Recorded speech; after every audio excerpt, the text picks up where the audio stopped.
Tax. There's no getting away from it. Car tax, property tax, income tax, water... Oh, never mind that one.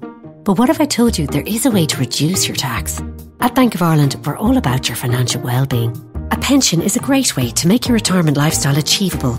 It's time to invest in you. Book a phone or virtual meeting today at bankofireland.com/pensions. Bank of Ireland. Begin. Revenue limits, terms and conditions apply. Bank of Ireland is a tied agent of New Ireland Assurance Company plc, trading as Bank of Ireland Life for life assurance and pensions business. Members of Bank of Ireland Group. Bank of Ireland trading as Bank of Ireland Insurance and Investments is regulated by the Central Bank of Ireland. Jusqu'à 9h, Good Morning Business.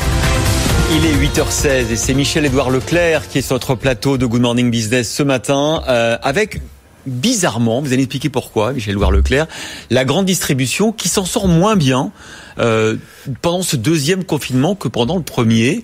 Notamment, on a vu les chiffres des hyper. C'est le patron d'Intermarché qui disait la semaine dernière, Thierry Cotillard, qu'ils avaient perdu entre 15 et 20% de chiffre d'affaires, notamment parce que les consommateurs, avec ces rayons bâchés où on pouvait pas acheter les produits non essentiels, c'était un peu détourné des hyper. Est-ce que c'est vrai aussi chez Édouard Leclerc ? Oui, l'enseigne résiste bien. Je le dis pour les banquiers, qui paniquent pas. L'enseigne résiste bien. Mais effectivement, je partage ce diagnostic de Thierry Cotillard.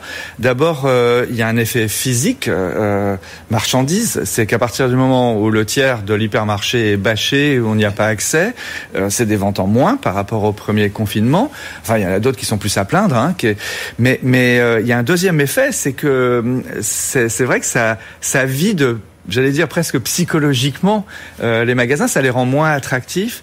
Et donc du coup, ce deuxième confinement pour les hypermarchés est plus compliqué. La première semaine du reconfinement, ça a été des baisses de -15, -20. Ah, et vous aussi. Là, alors en plus, il faut se rendre compte d'un truc, c'est que le mois de novembre n'est pas un bon mois, comme le disent les commerçants. C'est-à-dire qu'il y a samedi en moins, il y a des jours fériés qui sont mal placés pour 1er novembre, 11 novembre. Voilà, donc chez Leclerc, le mois de novembre ne sera pas extraordinaire, ne sera pas bon pour les hyper, mais il sera compensé par contre par un investissement que les centres Leclerc ont fait massivement, techniquement et de manière assez agressive, c'est le drive. Le drive, là, il explose. 2020. Les confinements de 2020 sont l'année du drive. Ce sont des propriétaires de magasins Leclerc qui ont créé les drives. Mais il faut savoir que pendant le confinement et pendant que les hyper perdent de leur attractivité, le drive est à plus 50%. Plus 50%. C'est énorme. Et on s'y attendait pas. On va être en fin 2020 sur nos objectifs de 2024 sur le drive. Je sais pas si vous voyez. Et sur le mois de novembre, on va revenir sur l'attractivité des hyper, parce que on va revenir tout de suite. Vous dites deux choses. Vous dites vous êtes rendu compte que les produits non essentiels, ça faisait venir des gens au magasin. Oui. Peut-être qu'il va falloir repenser l'organisation de l'hyper aussi, je sais pas. Et deux, le succès des drives, ça vide aussi les hyper. Qu'est-ce qu'on fait des hyper ? Alors moi je crois à l'avenir de l'hyper, je crois à l'avenir du commerce physique dans des enseignes qui permettent de passer du physique au digital ou du digital au physique. Vous savez, il y a une sorte de chassé-croisé qui est en train de se mettre en place. Évidemment, quand vous invitez des consultants, etc., on voit bien que chacun défend un peu un modèle. Tout le monde cherche le Graal dans la distribution, le commerce. Le Graal, pour Leclerc en tout cas, c'est le multicanal. C'est d'abord l'hyper, navire amiral, le gage de la réalisation, le gage, le showroom, dans une ville moyenne en France. Moi, j'habite Concarneau. L'hyper Leclerc, c'est le showroom, en plus du lieu de course, c'est le showroom de ce qu'on peut faire. Et donc ça, le drive, les relais piétons. Le consommateur réclame l'ubiquité. Si l'avenir, c'est la voiture électrique, il ira faire ses courses en voiture électrique, comme un peu on allait au drive-in McDo. Les jeunes qui commandent chez vous maintenant et qui vont se faire livrer dans les je sais pas comment on dit, les relais piétons, effectivement, au centre-ville. Les relais piétons qui sortent de c'est un peu une ineptie de dire drive piéton, parce que drive, ça veut dire conduire. Je cherchais le mot. Le relais piéton. Voilà, le relais piéton. C'est un débat chez nous, ça doit faire rire certains de mes collaborateurs qui nous regardent. Et puis, il y a le web commerce. Mais vous avez vu aussi que Carrefour a revendu rue du Commerce. C'est ça. Donc le tout web commerce, est-ce que c'est une évidence ? Amazon fait, pendant que nous apprenons le digital, et nous apprenons le web commerce, Amazon, Orange aussi, la téléphonie, mais même Nespresso qui était vendu sur le web, crée des boutiques, crée des magasins. Pour la fameuse expérience consommateur. Ouais, ils disent pour l'expérience consommateur, mais pour vendre, quoi. Parce qu'il faut voir les produits aussi, il faut les toucher. Et donc, vous avez vu, ces deux courbes se croisent. Et je pense que, par exemple, moi, la stratégie que je préconise pour notre enseigne, c'est d'aller c'est d'ouvrir les 3 canaux de distribution. Et à partir du moment où c'est une coopérative chez nous, à partir du moment où les adhérents ont 3 fers au feu, ils vont finir par s'y retrouver. Et surtout, ils auront de la compétitivité et ils garderont l'utilité sociale de leur enseigne à long terme. Alors, ce décrochage, quand même, de l'activité dans les hyper en novembre, un chiffre peut-être, non? Vous avez dit aussi 15-20%? Je pense que la croissance globale de l'enseigne en novembre, elle sera négative, peut-être -3, -4. Oui, quand même. Parce que les hyper... ça vous est jamais arrivé, si? Un mois négatif? Non, ça fait très longtemps. Ouais. Je sais pas quand, d'ailleurs. Oui, vous avez raison. Bah oui, quand même. Leclerc qui est en négatif sur un mois, voilà, je pense. Oui. Depuis 5 ans, nous sommes sur des croissances positives. Alors on a investi pour ça, hein.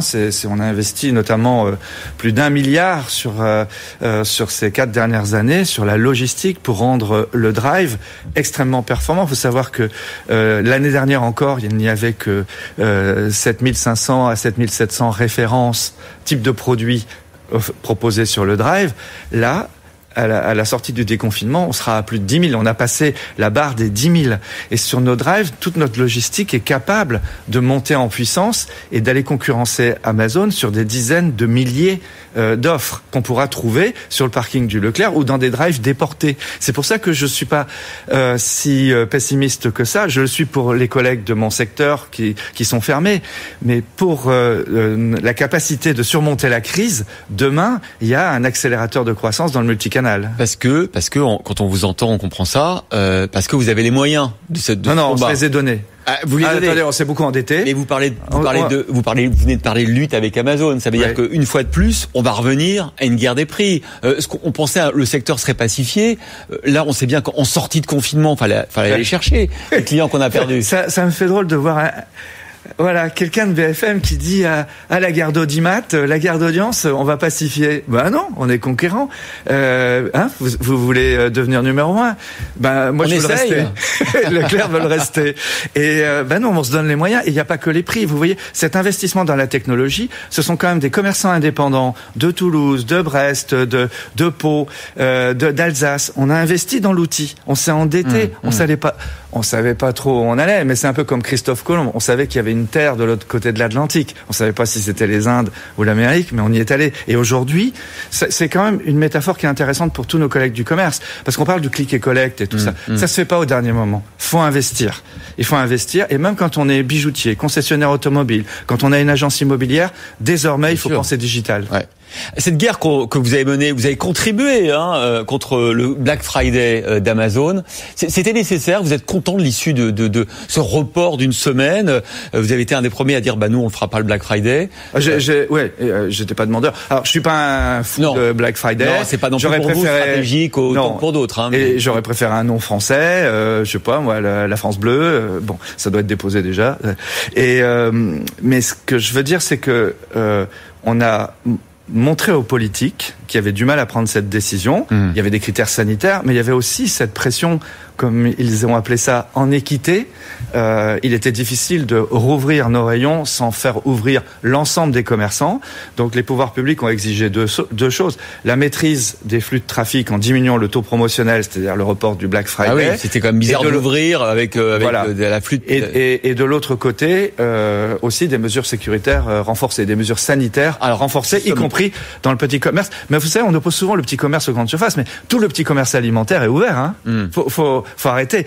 Ceux qui n'ouvraient pas, c'est pas forcément les petits commerçants. Les magasins de jouets, c'est 3 chaînes franchisées. C'est la Grande Récré, c'est Jouet Club, etc. C'est pas des petits commerçants. Alors, qu'est-ce qui va changer dans vos hypermarchés avec la réouverture totale D'abord, quand est-ce que c'est le 28 vous avez cette confirmation ou ça serait le 1er on n'en sait rien. Je vais pas polémiquer. Je vais pas dire c'est le fait du prince, mais enfin c'est comme pour vous. On attend quoi. On attend la parole la parole du premier. Qu'est-ce qui vous arrangerait que ce soit samedi, quand même, sur ce week-end? Mais le plus tôt avant Noël est mieux c'est, avec plus d'horaires, avec les dimanches. Et je dis pas ça, comprenez bien, d'un point de vue simplement business. Bien sûr, de toute façon, les fournisseurs ont besoin qu'on écoule leurs marchandises. Les agriculteurs ont besoin les éleveurs ont besoin qu'on écoule leurs marchandises. Mais au-delà de ça, même sur le plan sanitaire, pour la gestion des flux, la distanciation, il faut étaler ces flux commerciaux dans nos magasins. Personne ne va accepter la précipitation. Donc oui, Alors la nouveauté par rapport au premier confinement, c'est que ça prend plus le côté rareté. Les gens se précipitent pas pour acheter à tout prix. Il y aura des jouets, il y a du chocolat, il y a de quoi faire la fête. Sur le plan marchand, il y a de quoi... Vous devez changer sur le plan sanitaire certaines règles par rapport à ce que vous faisiez Nous, pas beaucoup. Non. Et en fait, c'est la force de mon secteur commercial, nos fédérations, des enseignes, Intermarché, Système U et tout ça. C'est qu'on a vraiment proposé au pouvoir public des modèles de sécurité qui tout de suite ont été validés par le ministère de la Santé. Ouais. Avec la loi Egalim, on a vu que beaucoup de promotions avaient disparu, notamment sur les produits alimentaires. Je pense foie gras, par exemple, pour Noël. Est-ce que c'est... Non, il y aura des promotions. Ouais. Mais c'est plus compliqué. Oui, c'est plus compliqué, mais il y en aura quand même. Il y en aura quand même. Ouais. Plus que d'habitude, parce que justement, on a vu tous ces sujets qu'on a fait sur les producteurs de foie gras, de volaille. Il va falloir les aider. Mais je pense que l'administration est obligée d'être tolérante, ne serait-ce que, je sais pas moi, 5-6 jours avant Noël ou 2 jours avant Noël. Pourquoi une administration laisserait les stocks comme ça dans les frigos, quoi?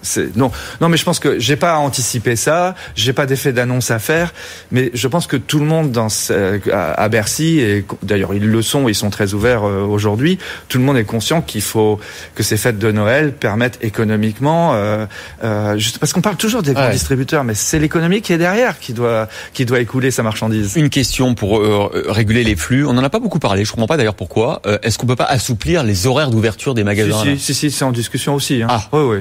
Dans quelle sorte? Vous voulez prolonger? Vous voulez ouvrir? Mais déjà, nous avons le droit d'ouvrir le dimanche. Le dimanche. Hein, mais peut-être en amplitude horaire. Oui, après c'est aussi chaque entreprise avec ses salariés, avec son personnel qui doit organiser ça. C'est pas tout ne dépend. Peut-être des nocturnes du coup pendant le mois de décembre. Oui, peut-être. Oui. C'est en projet. Oui. Non, mais il y en aura. Il y en aura. Il faut une autorisation du gouvernement pour ça? Non, on dépose, et puis ce sont des accords d'entreprise. Hein.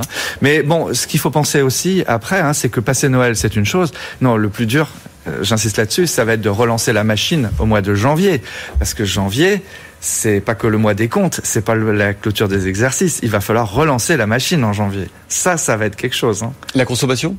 La consommation, redonner l'envie d'acheter pour les consommateurs qui auront été atteints par le pouvoir d'achat. On l'a vu, j'insiste, c'est le pouvoir d'achat, c'est quand même, on n'en parle pas trop là pour pas attirer, mais ça va être un sujet clé, et beaucoup de faillites aussi dans les PME et les TPE. Donc il y a janvier, février, mars, là ça va être coton.